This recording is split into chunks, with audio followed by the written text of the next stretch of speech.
से आप अपने लाइफ में तो फोड़ रहे होगे, बट इस क्लास 12th की जर्नी में इतना अच्छा करोगे ना, किसी ने सोची नहीं होगी आपके प्रति। एंड आप वही लड़के हो, आप वही लड़के हो जो ठान लेते हो कि मैं ये काम कर दूंगा, तो काम कर देते हो। मदद करेगा। आप चाहो तो आप 90% ईजिली स्कोर कर पाओगे। स्टार्टिंग से आपको ज्यादा नहीं पढ़ना, ज्यादा कुछ नहीं करना। तुम अपने मन को इतना डरा चुके हो ना कि तुम्हारे को इतना डर लगता है कि तुम अभी तक डरते आ रहे हो। 70 नंबर का एग्जाम होता है, अरे भाई 60 नंबर 62 नंबर के सवाल इस बार लड़ाया था 2 नंबर 5 नंबर वाले, तो मैं बोलता हूँ ले लो। एक ऐसी कहानी सुनाने वाला हूँ ना जिससे आपको लगेगा कि यार एक लड़का इतना अच्छा कैसे परफॉर्म कर सकता है।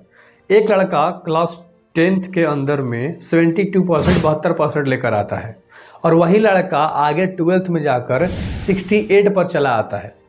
तो अब आपसे एक सवाल पूछ रहा हूँ, क्या वो लड़का ग्रो कर रहा है या पीछे आ रहा है? उसका जो लाइफ का ग्राफ है, या आप बोल सकते हो कि रिजल्ट का जो ग्राफ है, या दिखाने के ऊपर है, ट्रस्ट के ऊपर है। उसके पेरेंट्स, उसके मम्मी, उसके पापा, चाचा, भाई बहन कैसे ट्रस्ट करेंगे कि आगे बढ़ रहा है या पीछे जा रहा है? क्योंकि पहले 72% था, 72% था, फिर वो 68% पे आ गया, 68% पे आ गया। तो ये सोचने वाली बात है। हमेशा ट्राई कीजिए जितना आपका 10th में आया है उससे आपका 1% ज़्यादा आए। अगर आपका 10th खराब हो चुका है, 11th खराब हो गया है, तो 12th में आप ट्राई करो कि आप कैसे भी करके एक ऐसी प्लान क्रिएट करो, एक ऐसी स्ट्रैटेजी क्रिएट करो जिससे आप अपने लाइफ में तो फोड़ रहे होगे, बट इस क्लास 12th की जर्नी में इतना अच्छा करोगे ना, किसी ने सोची नहीं होगी आपके प्रति। एंड आप वही लड़के हो, आप वही लड़के हो जो ठान लेते हो कि मैं ये काम कर दूंगा, तो काम कर देते हो। बट जब भी पढ़ाई की बात आती है तो आप बिल्कुल फोकस नहीं कर पाते हो। तो फोकस क्यों नहीं कर पाते हो? क्योंकि आपको पता तो है कि आपको टोटल कितने सब्जेक्ट्स पढ़ने हैं, ये आपको चीज़ें पता है, ठीक है, कि टोटल मेरे को 5 सब्जेक्ट पढ़ने हैं, बट उस पर टाइम कितना देना ये नहीं पता। 5 सब्जेक्ट है भाई, फिजिक्स है आपका, ध्यान से समझिएगा, केमिस्ट्री है आपका, मान लीजिए बायो है किसी का, या किसी का मैथ हो सकता है, चलिए ये दोनों हो सकता है। उसके बाद आपका इंग्लिश है, उसके बाद आपका हिंदी है, ठीक है। तो 5 सब्जेक्ट है।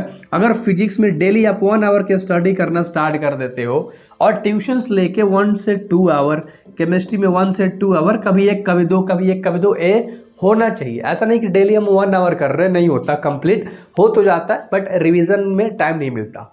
तो आप 1-2 का फंडा अपना सकते हो। बायो मैथ में भी आप सेम वही 1-2 का लोगे, आराम से सिलेबस कंप्लीट होती है, सारे क्वेश्चंस आप कर लेते हो, पीवाईक्यूज, है ना, और ज़्यादा एक्सटर्नल क्वेश्चंस भी आप लगा पाते हो। 1-2 आवर बहुत होता है समय। इंग्लिश में आप अगर 45 मिनट भी दोगे और अगले दिन 1 hour, 45 to 1 hour, 45 to 1 hour, ऐसे करके सेम हिंदी में भी अप्लाई करोगे तो ये बहुत अच्छा आपको रिजल्ट दिलाने में मदद करेगा। आप चाहो तो आप 90% ईजिली स्कोर कर पाओगे। स्टार्टिंग से आपको ज़्यादा नहीं पढ़ना, ठीक है। मान लो फिजिक्स में आपने 2 घंटा पढ़ा, तो उस दिन केमिस्ट्री में आप 1 घंटा पढ़ोगे। बाकी ओवरऑल सारा लोगे ना तो 4 आवर 4:30 मिनट्स, ऐसे करके सारे के सारे टाइम आपके बैठेंगे। एंड आप उतना आराम से कर पाओगे। यार आज लेक्चर ले लिया, कल रिवीजन करूंगा, मैं ये नहीं बोल रहा कि लेक्चर अलग से ले लो फिर पढ़ो अलग से, नहीं, सब इसी में आपको निपटाना है। 4 से 5 घंटे के अंदर में लेक्चर के साथ पढ़ाई, ठीक है। तो अभी से आप नहीं कर सकते हो क्या? आगे भी बात करेंगे, टेंशन मत लो, हर चीज एक्सप्लेन करूंगा। स्ट्रैटेजी क्या होनी चाहिए, एक स्ट्रैटेजी प्रॉपर होनी क्या चाहिए एक स्टूडेंट के लाइफ में, 1 साल के लिए भी, 2 साल के लिए भी, 5 साल के लिए भी, 10 साल के लिए भी।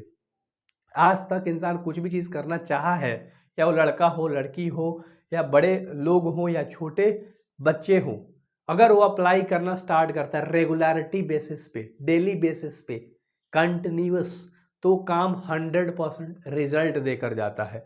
अपने दिमाग में ये रखिएगा। तो जो मैंने वावर क्रिएट करा, अब जैसे मेरे को केमिस्ट्री में क्या बनानी है, स्ट्रैटेजी बनानी है कि मेरा केमिस्ट्री में जो पढ़ने का तरीका होगा वो कैसा होगा। ध्यान से सुनना।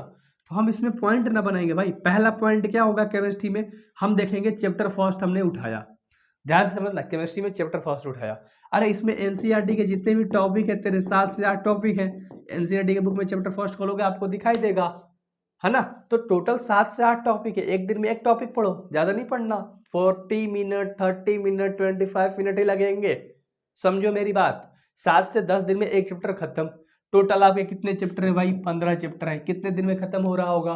15 साते मल्टीप्लीकेशन कर दो ना यार, है ना। ऑलमोस्ट 90 या 110 डेज 120 डेज में कंप्लीट हो जाएगा तुम्हारा। ठीक है, आगे देख लो प्लान कैसे करोगे। हर चीज मैंने बता दिया, स्ट्रैटेजी कैसी होगी, कितना समय दोगे, बट प्लान क्या होगा। प्लान बेसिस पे भी तो काम करना है। हाँ, प्लान बेसिस पे जब हम लोग काम करेंगे, सबसे पहले हम लोग लेक्चर अटेंड कर रहे होंगे पहला दिन, ठीक है। दूसरा दिन उसका रिवीजन रखेंगे, ज्यादा कुछ नहीं, ठीक है।